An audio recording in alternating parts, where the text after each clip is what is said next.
Toutes nos excuses pour ce léger retard dû à une panne technique. Vous faites bien de choisir l'Espace TV pour vous mettre au bain de l'actualité.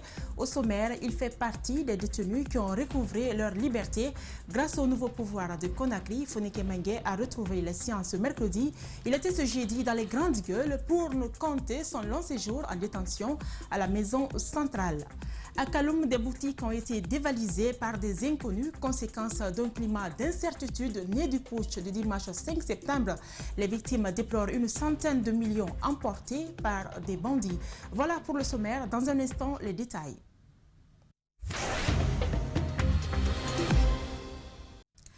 Bienvenue à tous. La délégation de la CEDEAO, attendue ce jeudi à Conakry, ne sera finalement là que demain vendredi.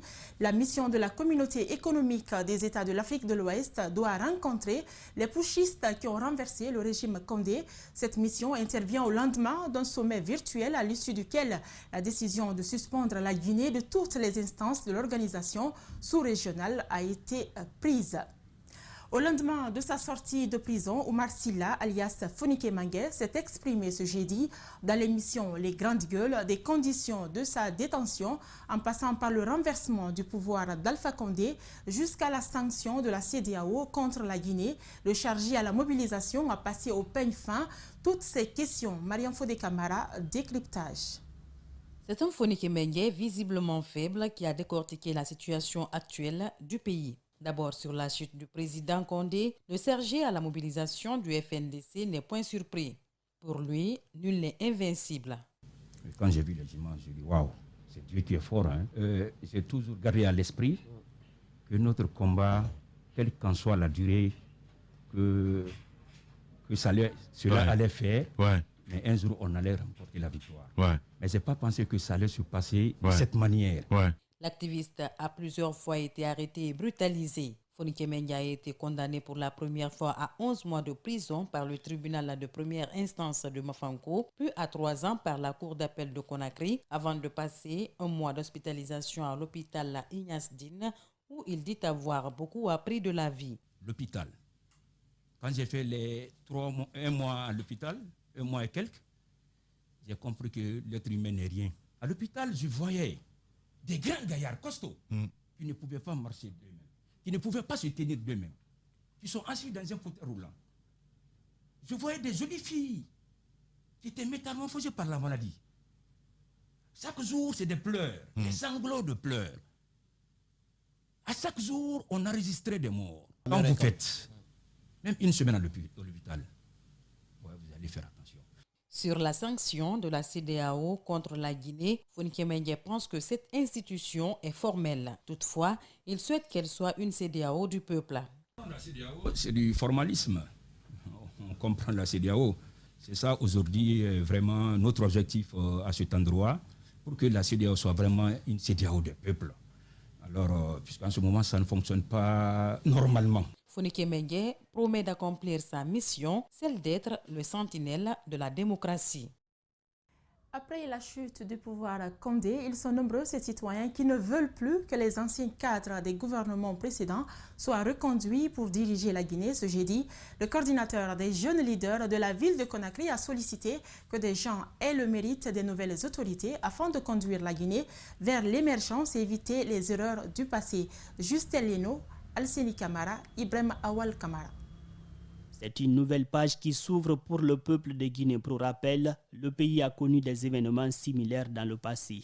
Les populations avaient applaudi, mais pour multiples raisons, le rêve devenu une réalité a été brisé par les mal intentionnés. À cet effet, le coordinateur régional des jeunes leaders de la ville de Conakry a interpellé les nouvelles autorités ce vendredi. On n'a pas dit que tout est rose, on n'a pas dit aussi que tout est beau. Donc aujourd'hui, le Guinée a besoin de sortir de l'ornière. Le Guinée a besoin d'avoir des infrastructures de taille. Le Guinée a besoin d'être à l'image du Sénégal, de la Côte d'Ivoire, du Maroc, un peu partout. Sur la question de la composition d'un nouveau gouvernement d'union nationale de transition, le peuple de Guinée, plus particulièrement la jeunesse, ne souhaite plus voir ceux qui ont profité des gouvernements précédents. Ce n'est pas les mêmes personnes qui peuvent faire la paix. Chacun a étudié dans ce pays. Il y a des cadres, des technocrates assis, qui n'ont jamais participé à un gouvernement, qu'on les prend, qu'on voit de nouveaux visages, qui donnent l'espoir à la nation guinéenne. Les débuts du colonel Mamadi Doumbouya sont salués par plus d'un. Les 2 officiers radiés ce vendredi pour vandalisme est un exemple illustratif. Un exemple de taille, un exemple de valeur qui donne même l'image à la nation devant les institutions internationales.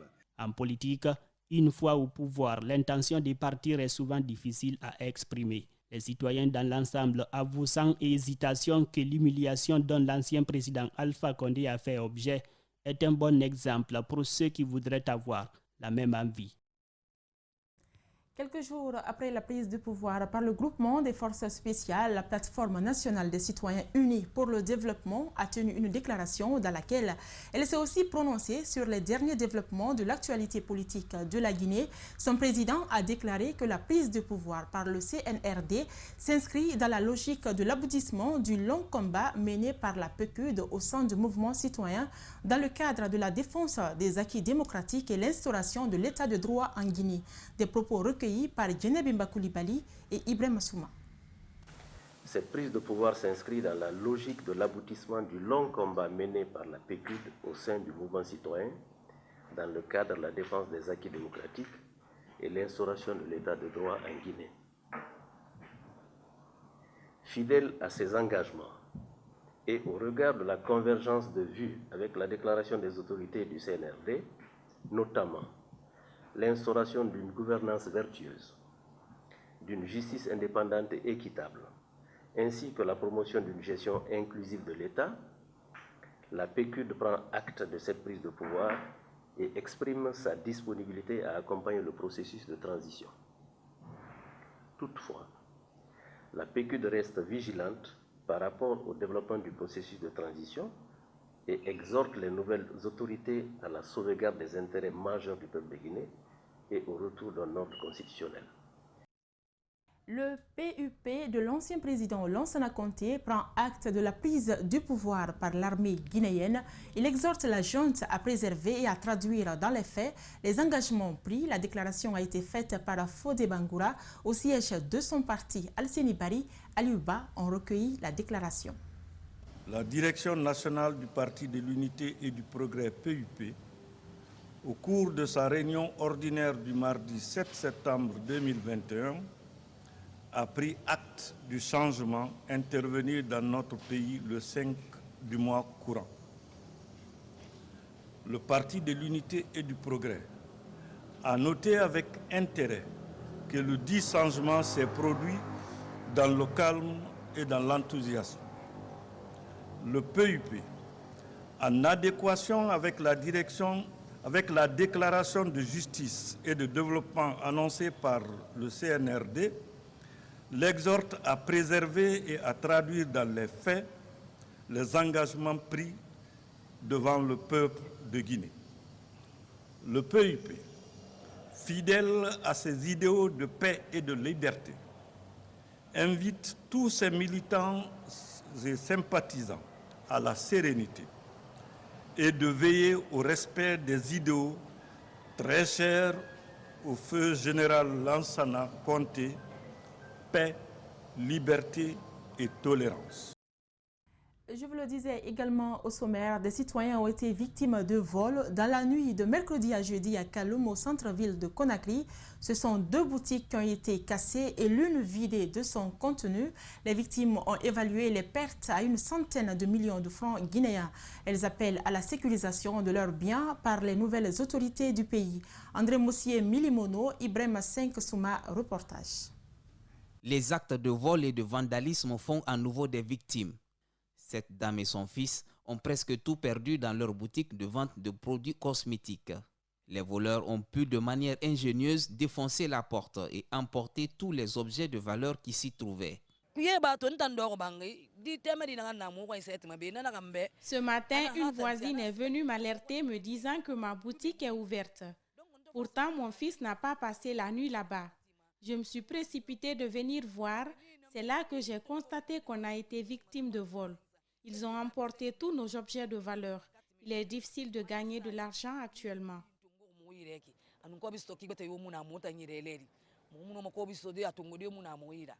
Les pertes sont estimées à plus de 100 millions de francs. Une autre boutique tout près a reçu la même visite, Mais heureusement, rien n'a été emporté de ce côté malgré les cadenas cassés. La police, alertée par les victimes, a pu constater les faits. La première des choses que nous avons fait, c'est d'alerter l'autorité, les autorités plutôt. Ils sont venus, ils ont fait le constat, ils ont regardé, ils ont fait ce qu'ils avaient à faire et ils nous ont dit d'aller après faire une déposition, quoi. Ils disent craindre pour leur sécurité, raison pour laquelle ils font cette invite aux nouvelles autorités du pays. Je leur demanderai de nous aider à assurer la sécurité ici. Parce qu'avant, il y avait des gardes, il y avait une pick-up qui s'arrêtait ici, au Carrefour, pour la surveillance du marché. Donc actuellement, il n'y a pas ça.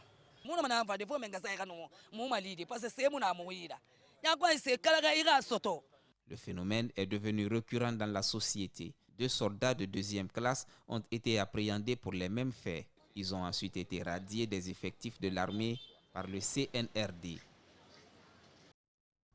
À Manéa également, des boutiques et magasins auraient été pillés par des hommes en uniforme au lendemain du coup d'État. Les victimes estiment la perte à 58 millions de francs guinéens. Elles sollicitent des dispositions auprès des nouvelles autorités à la suite de ce dégât. Djene Bimba Koulibaly, Mohamed Bangoura. Gare routière de Manéa. Ici, des habitants essuient les coups de force des gendarmes. Ces derniers-ci sont installés. Il y a belle lurette, sauf que la cohabitation prenait difficilement ses marques avec les syndicalistes et les responsables locaux.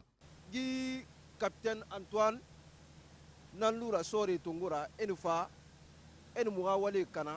c'est le capitaine Antoine et ses lieutenants qui nous menacent, bloquent toutes nos activités. Mon patron Moussa, des fois, lui donne de l'argent, mais cela ne suffit pas. On nous trimballe chaque fois à la gendarmerie.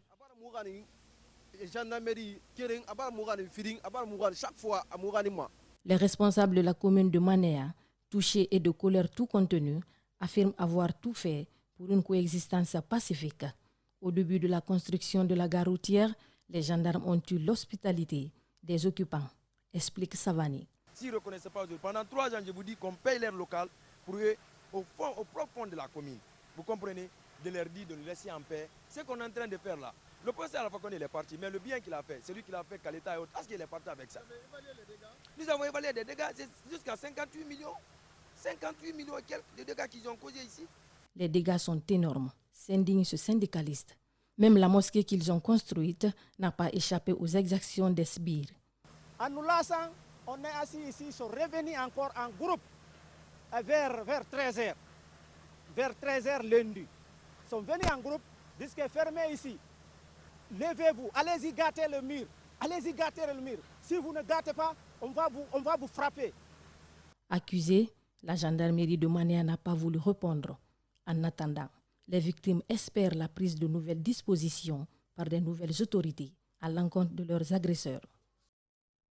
Et pour finir, le Grand Moulin de Guinée a besoin d'une main-d'œuvre qualifiée pour faire face à la concurrence dans la sous-région. Pour ce faire, la dite société qui évolue dans l'agroalimentaire a scellé un partenariat gagnant-gagnant avec l'Institut professionnel du peuple, IPP.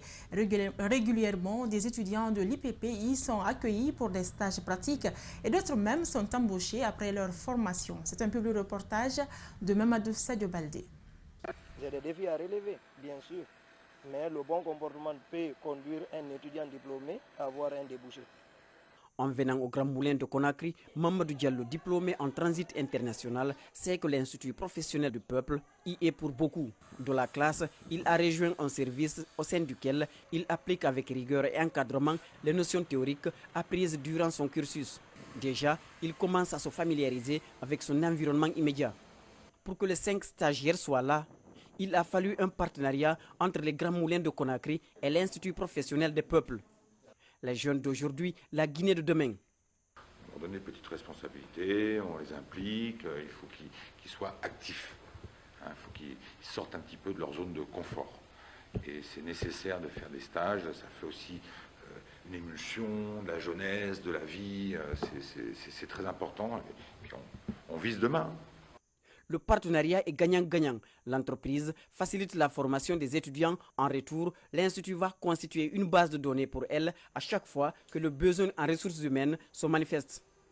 Et donc, au besoin, nous nous référons à ces bases de données pour voir par rapport aux qualifications des différents stagiaires passés chez nous, pour les mettre à l'épreuve à nouveau. Et je suis sûr que de ce partenariat-là découlera pas mal d'opportunités.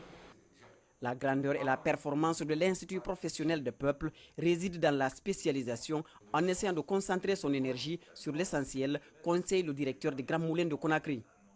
Il vaut mieux être un peu spécialisé que couteau suisse. Quand on fait tout, on ne fait rien. Donc peut-être plus spécialiser les gens pour que ça réponde mieux aux besoins. Et l'Institut, je pense qu'au fur et à mesure de sa vie, va peut-être mieux cibler ses axes de formation et les choix des entreprises partenaires. Et pour pouvoir avoir des gens plus opérationnels et puis aussi parmi eux les futurs décideurs de ce pays. Nous retournons en classe pour voir d'autres filières explorées par l'IPP. La santé. Là également, les cours pratiques sont privilégiés. Ce, grâce à une stratégie on ne peut plus concrète. Par exemple, si vous prenez ceux qui font santé, dès l'inscription, ils sont déjà admis dans les salles de pratique, c'est-à-dire à l'hôpital. Donc ils vont le matin, de 8h jusqu'à 12h, ça c'est pour la pratique. Et de 12h maintenant à 18h, ça c'est pour les cours théoriques dans les salles de classe. L'IPP a ouvert une école à Sangarédji pour être plus près des élèves désireux de préparer une carrière professionnelle. Voilà, c'est la fin de ce journal. Merci de votre aimable attention. Grand merci à toute l'équipe de la rédaction et à celle technique. Le prochain rendez-vous avec l'information, c'est à 22h avec Binta Chaloub. Bonsoir.